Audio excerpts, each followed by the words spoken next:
Авантура, со поглед од авион на пейзажите и поглед на веќе со статус митските окна на Алшар.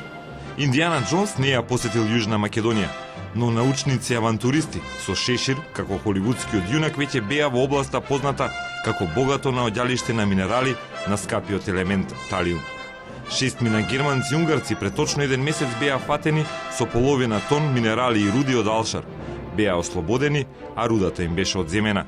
Било кој странец или домашен експерт, истражувач, па и било кој човек мора да побара согласност од Министерството за економија. Значи да во одредено место изврши било какво истражување или земање на примероци. Ако тие луѓе побарале согласност во присуство на луѓе од Министерството и на научната заедница, на академската заедница, ќе им било дозволено да соберат одреден материјал ако им е потребен за одредени истражувања. Но во рацете на Липиткова и на претениците веќе и законот за прогласување на Алшар за споменик на природата. 120 хектари заштитена зона со чуварска служба за да се избегнат несаканите излети на авантуристите и копањето на некој од 44 минерали откриени во Алшар. Највредните се минералите на талиум, елемент кој на пример се користи како отров, но и за вселенски истражување и развој на телекомуникацијски технологии. До сега се смета дека резервите што ги има, доколку се извадат, по сегашните цени би биле околу 2 милиарди евра.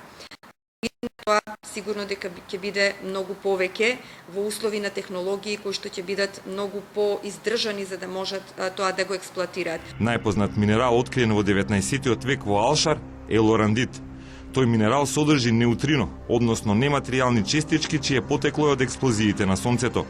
Овој минерал има својство да го задржува неутриното и подоцна преку истражувања да се откријат повеќе научни детали за сончевата енергија и настанувањето на планетата Земја. Но вакви научни експерименти се уште се далеко од реалноста, и скапи и тешки за реализација. Но американци истражувале во 90-тите, барале злато. Слабите златни жили и скапиот процес на експлоатација ги откажале од отварање рудник. Постапката за вадење тоа злато, вака кога ќе кажеме 15 тона злато, тоа е стварно многу. Но да се дојде до него, постапката е многу тешка.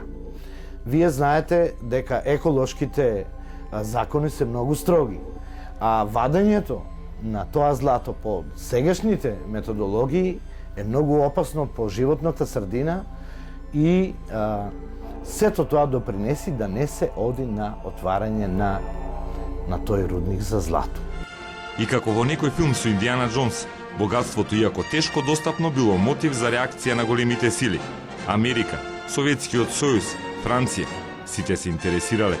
Во 70-тите години од минатиот век, американците сакале да вложат 3 милиарди долари, за да имаат 3 години право на истражување на локацијата.